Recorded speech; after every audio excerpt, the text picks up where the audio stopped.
ಕೇಂದ್ರ ಸರ್ಕಾರ ಅದನ್ನು ಕೂಡಲೇ ಇತ್ಯರ್ಥ ಮಾಡಿಸಿ ಪರ್ಮಿಷನ್ ಕೊಟ್ಟು ನಾವು ಉತ್ತರ ಮಾಡಲಿಕ್ಕೆ 519 ಇದೆಯಲ್ಲ ಈಗ 519 524 ಮಾಡಲಿಕ್ಕೆ ತಯಾರಾಗಿದ್ದೀವಿ. ನಾಳೆ ಮೀಟಿಂಗ್ ಕರೆದಿದ್ದೀವಿ, ಸೋಮವಾರ ಚರ್ಚೆ ಮಾಡ್ತೀವಿ. ಏನು ಪಂಚಮಸಾಲಿ? ಈಗ ಪ್ರಜಾಪ್ರಭುತ್ವದಲ್ಲಿ ಹೋರಾಟ ಮಾಡಲಿಕ್ಕೆ ನಮ್ಮದೇನು ತಕರಾರಿಲ್ಲ. ಆದ್ದರಿಂದ ಎಲ್ಲವೂ ಕೂಡ ಸಂವಿಧಾನದ ರೀತಿ ಇರಬೇಕಲ್ವಾ. ಹಿಂದಿನ ಸರ್ಕಾರ BJP ಸರ್ಕಾರ ಅವರಿಗೆ ಟೋಪಿ ಹಾಕ್ಬಿಟ್ಟದೆ. ಈಗ ಪ್ರತಿಭಟನೆ ಮಾಡ್ತೀವಿ ಅಂತ ಇದ್ದಾರಲ್ಲ, ಅಫಿಡವಿಟ್ ಹಾಕ್ದವ್ರು ಯಾರು? ಕೋರ್ಟ್ ಮುಂದೆ, ಹೈಕೋರ್ಟ್ ಮುಂದೆ.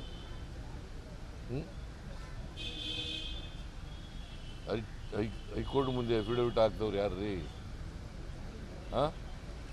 23/3/2023 ಅಫಿಡವಿಟ್ ಹಾಕಿದ್ದಾರೆ. ಯಾರು ಹಾಕಿದ್ರು? ಯಾರೇ ಹಾಕಿದ್ರು? ಆಗ ಯಾರು ಸ್ವಾಮೀಜಿ ಇದ್ದವರು ಅಲ್ವಾ?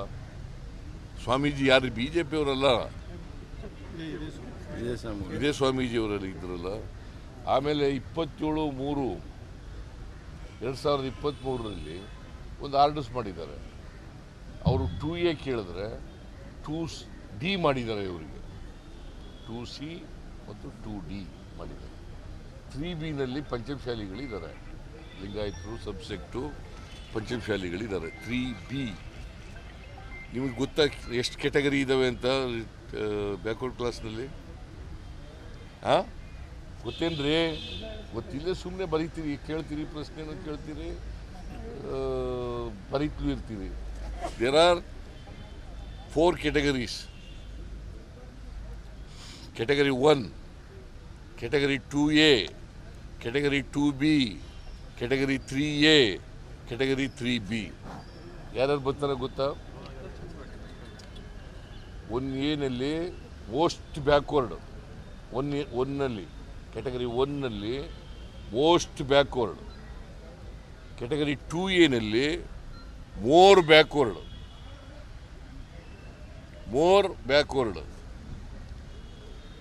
ಕ್ಯಾಟಗರಿ 3A ಒಕ್ಕಲಿಗರು ಬರ್ತಾರೆ, ಒಕ್ಕಲಿಗರ್ಸು ಮತ್ತು ಬೇರೆ ಕಮ್ಯುನಿಟೀಸ್ ಬರ್ತಾರೆ. 3Bನಲ್ಲಿ ಲಿಂಗಾಯತರು ಮತ್ತು ಬೇರೆ ಲಿಂಗಾಯತರ ಸಬ್ಸೆಕ್ಟ್ಗಳು ಬರ್ತಾರೆ. ಸೊ ಇದು 2002ರಲ್ಲಿ SM ಕೃಷ್ಣ ಅವರು ಮುಖ್ಯಮಂತ್ರಿ ಆಗಿರುವಾಗ ಆಗಿರ್ತಕ್ಕಂಥದ್ದು ಇದು.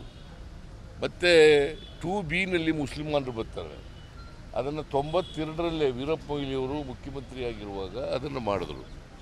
92ರಲ್ಲಿ ವೀರಪ್ಪ ಮೊಯ್ಲಿಯವರು ಮುಖ್ಯಮಂತ್ರಿ ಆಗಿರುವಾಗ ಮಾಡಿದ್ರು.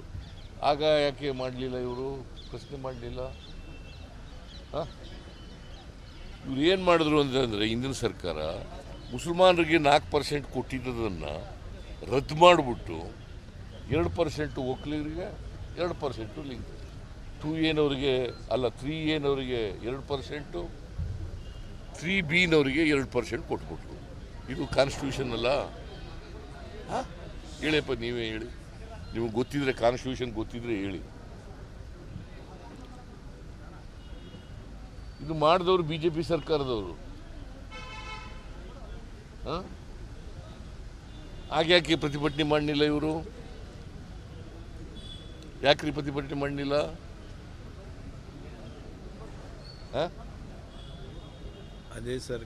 ಈಗ ಅದೇ ಸರ್ಕಾರದವರು ಇವ್ರ ಜೊತೆ ಸಪೋರ್ಟ್ ಮಾಡ್ತಾರೆ. ಆಮೇಲೆ ಇವ್ರಿಗೆ ಸರ್ಕಾರ ಇರುವಾಗ ಕೊಡೋಕ್ಕಾಗಲ್ಲ ಅಂತ ಮಾಡಿದ್ರು. ಅದಾದಮೇಲೆ ಇವರು ಒಬ್ಬ ರಸೂಲ್ ಅಂತಕ್ಕಂಥವ್ರು ಸುಪ್ರೀಂ ಕೋರ್ಟ್ಗೆ ಹೋದರು. ಇದು ಮಾಡಿದ ಮೇಲೆ ಕ್ಯಾಟಗರಿ 2C 2D ಮಾಡಿದ ಮೇಲೆ some Muslim gentleman has gone to the Supreme Court challenging the orders of the BJP government. ಅವರು ಅಲ್ಲಿ ಇವ್ರ ಪರ ಅಪಿಯರ್ ಆಗಿದ್ದಂಥ ಲಾಯರು ಸಾಲಿಸಿಟರ್ ಜನರಲ್,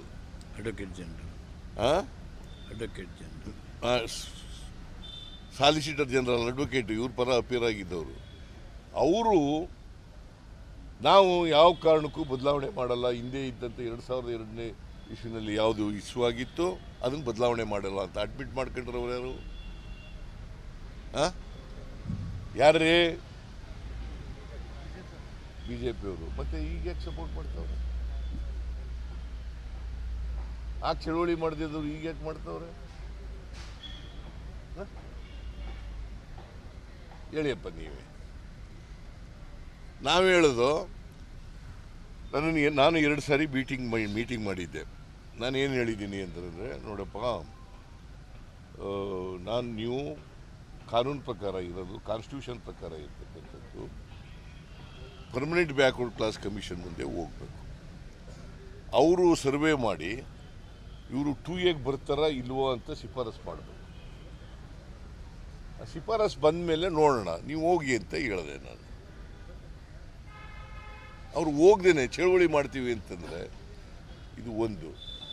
ಎರಡನೇದು, ಇವರು ಚಳವಳಿ ಮಾಡ್ತೀವಿ ಅಂತ ಹೇಳಿದ್ರು, ಮಾಡಿ ಅಂತಂದೆ. ಟ್ರ್ಯಾಕ್ಟರ್ ಮೂಲಕ ಮಾಡ್ತೀವಿ ಅಂತಂದ್ರು, ಟ್ರ್ಯಾಕ್ಟರ್ ತಗೊಬಂದು ಚಳವಳಿ ಮಾಡ್ತೀವಿ ಅಂದರು. ಟ್ರ್ಯಾಕ್ಟರ್ ಮೂಲಕ ಮಾಡೋಕ್ಕಾಗಲ್ಲ ಅಂತಂದ್ರು. ದೇ ವೆಂಟ್ ಟು ದಿ ಕೋರ್ಟ್ನವ್ರು ಏನು ಹೇಳಿದ್ರು, ಶಾಂತಿಯುತವಾಗಿ ಮಾಡಿ ಅಂತ ಹೇಳಿದ್ರು. ಸಾರ್ವಜನಿಕರಿಗೆ ತೊಂದರೆ ಕೊಡದೇ ರೀತಿಯಲ್ಲಿ ಶಾಂತಿಯುತವಾಗಿ ಮಾಡಿ ಅಂತ ಹೇಳಿದ್ರು. ಇವರು ಶಾಂತಿಯುತವಾಗಿ ಮಾಡೋದ್ರ ಬದಲು ಇವರು ಕಾನೂನನ್ನು ಕೈಗೆ ತಗೊಳ್ಳಿಕ್ಕೆ ಪ್ರಾರಂಭ ಮಾಡಿದ್ರು. ನಾನು 3 ಜನ ಮಿನಿಸ್ಟ್ರಿಗಳನ್ನ ಕಳಿಸ್ಕೊಟ್ಟೆ. 3 ಜನ: ಮಹದೇವಪ್ಪ, ವೆಂಕಟೇಶ್ ಸೀನಿಯರ್ ಮಿನಿಸ್ಟರ್, ವೆಂಕಟೇಶ್, ಆಮೇಲೆ ಸುಧಾಕರ. ಅವ್ರು ಹೇಳ್ತಾರ್ರಿ, ಅವ್ರು ಬೇಕಾದ್ರೆ ನಾನು ಫೋಟೋಗಳು ತೋರಿಸ್ತೀನಿ. ಅವ್ರು ಕಲ್ಲು ಹೊಡೆದಿರೋದು, ನುಗ್ಗೋದು, ರಸ್ತೆ ಮೇಲೆ ಯಾಕೆ ಕೂತ್ಕೊಂಡ್ರು ಬಂದು ಸ್ವಾಮೀಜಿ? ಕಲ್ಲು ಎಸ್ದಿದ್ದಾರ್ರಿ. 20 ಜನ ಪೊಲೀಸ್ನವ್ರಿಗೆ ಹೆಂಗೆ ಇಟ್ಬಿಡ್ತು ಹೋಗಿದ್ರೆ ಕಲ್ಲು ಎಸೆದಿರೋದ್ರೆ? ಕಲ್ಲು ಎಸೀಲಿಲ್ಲ ಅಂತಂದರೆ 20 ಜನಕ್ಕೂ ಹೆಚ್ಚು ಪೊಲೀಸ್ನವರಿಗೆ ಅವ್ರಿಗೆ ಏಟು ಬಿದ್ದು ಗಾಯ ಆಗಿದೆಯಲ್ಲ, ಹೆಂಗಾಯ್ತು? ಏನು ಪೊಲೀಸ್ನವ್ರು ಎಸ್ಕೊಂಡ್ರ ಕಲ್ಲ? ನೋಡಪ್ಪ, ಅವ್ರು ಹೇಳೋದು ನಂಬ್ತೀಯ, ನಾವು ಹೇಳೋದು ನಂಬ್ತೀಯ? ಅವ್ರು ಹೇಳೋದು ಏನು ಹೇಳ್ತೀಯ, ನಾನು ಹೇಳೋದು ಬರೀ ನಾನು ಹೇಳೋದಕ್ಕೆ ಎವಿಡೆನ್ಸ್ ಇದೆ, ಅವ್ರು ಹೇಳೋದಕ್ಕೆ ಏನೂ ಎವಿಡೆನ್ಸ್ ಇಲ್ಲ. ಮುಂದೆ ಏನಿಲ್ಲ ನೋಡಪ್ಪ. ಅವರು ಮುಂದೆ ಏನು ಮಾಡಬೇಕು ಅಂತಂದರೆ, they have to go to the permanent backward class commission ಮುಂದೆ ಹೋಗಬೇಕು. ಪರ್ಮನೆಂಟ್ ಬ್ಯಾಕ್ವರ್ಡ್ ಕ್ಲಾಸ್ ಕಮಿಷನ್ ಅವರು ಹಿಂದೆ ಇದ್ದಂಥ, ಅವ್ರ ಕಾಲದಲ್ಲಿ ಇದ್ದಂಥ ಜಯಪ್ರಕಾಶ್ ಹೆಗ್ಡೆ ಅವರು ಒಂದು ವರದಿ ಕೊಟ್ಟಿದ್ದಾರೆ. ಏನಂತ ಕೊಟ್ಟಿದ್ದಾರೆ ಅಂತಂದರೆ, 2A 2B ಈಗಿರೋ ರೀತಿಯಲ್ಲಿ ಇರಬೇಕು, ಅದಕ್ಕೆ ಯಾರನ್ನೂ ಹೊಸದಾಗಿ ಸೇರಿಸಬಾರ್ದು ಅಂತ ಹೇಳಿದ್ದಾರೆ. ಮತ್ತು 2Bನಲ್ಲಿ 4% ಇರ್ತಕ್ಕಂಥದ್ದನ್ನು ಮುಂದುವರಿಸಬೇಕು, ಅದನ್ನು ರದ್ದು ಮಾಡಬಾರ್ದು ಅಂತ ಹೇಳಿದ್ದಾರೆ. ಯಾರ ಕಾಲದಲ್ಲಿ ಹೇಳಿರೋದು? ಬಿಜೆಪಿಯವ್ರ ಕಾಲದಲ್ಲಿ ಇದ್ದಂಥ ಜಯಪ್ರಕಾಶ್ ಹೆಗ್ಡೆಯವರು, ಪರ್ಮನೆಂಟ್ ಬ್ಯಾಕ್ವರ್ಡ್ ಕ್ಲಾಸ್ ಕಮಿಷನ್ನ ಅಧ್ಯಕ್ಷರು ಹೇಳಿರ್ತಕ್ಕಂಥದ್ದು. ನಾವು ಕಾನೂನು ಪ್ರಕಾರ ಹೋಗ್ಬೇಕಲ್ವ ಸರ್ಕಾರ ಅಂತಂದರೆ ಏನು? ಅವ್ರು ಕೇಳೋದಕ್ಕೆ ನಮ್ದೇನು ತಕರಾರಿಲ್ಲ, ಚಳವಳಿ ಮಾಡೋದಕ್ಕೆ ತಕರಾರಿಲ್ಲ, ಹೋರಾಟ ಮಾಡೋದಕ್ಕೆ ತಕರಾರಿಲ್ಲ. ಆದರೆ ಎಲ್ಲವೂ ಕೂಡ ಶಾಂತಿಯುತವಾಗಿ ಪ್ರತಿಭಟನೆ ಮಾಡಬೇಕು. ಕಾನೂನನ್ನು ಯಾರೂ ಕೂಡ ಕೈಗೆ ತಗೊಳ್ಳಬಾರ್ದು. ಕಾನೂನು ಕೈಗೆ ತಗೊಂಡು ಸಾರ್ವಜನಿಕರಿಗೆ ತೊಂದರೆ ಆದರೆ ಸರ್ಕಾರ ಕಣ್ಣು ಮುಚ್ಕೊಂಡು ಕೂತ್ಕೊಳ್ಳೋಕ್ಕಾಗಲ್ಲ ಅಲ್ವಾ? ಹೇಳಿ ನೀವೇ. ಕಾಂತರಾಜು ವರದಿ ತಗೊಂಡಿದ್ದೀವಿ ಸರ್ಕಾರ. ಅದು ಇನ್ನೂ ಕ್ಯಾಬಿನೆಟ್ ಮುಂದೆ ತಗೊಬಂದು ಚರ್ಚೆ ಮಾಡಿಲ್ಲ.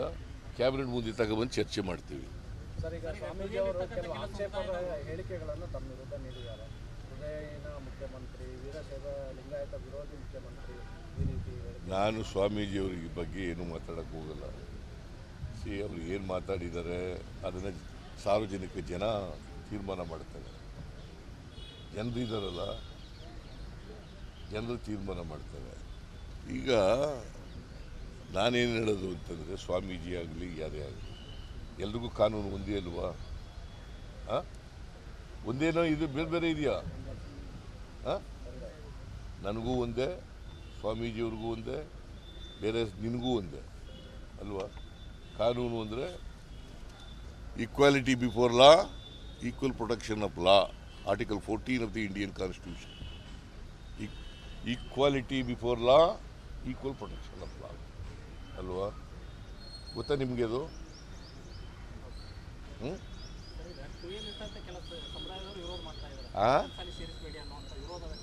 ಯಾರು ಅವ್ರ ಅಭಿಪ್ರಾಯ ಹೇಳೋಕ್ಕೆ ಅವ್ರಿಗೆ ಸ್ವಾತಂತ್ರ್ಯ ಇದೆ, ಸ್ವಾಮೀಜಿಯವ್ರಿಗೆ ಅಭಿಪ್ರಾಯ ಹೇಳೋಕ್ಕೆ ಅವ್ರಿಗೆ ಸ್ವಾತಂತ್ರ್ಯ ಇದೆ. ಗೊತ್ತಾಯ್ತಾ? ಅಲ್ಟಿಮೇಟ್ಲಿ ಸಂವಿಧಾನ ಏನು ಹೇಳ್ತದೆ ಅದ್ರ ಪ್ರಕಾರ ನಾವು ನಡ್ಕೋತೀವಿ ಸರ್.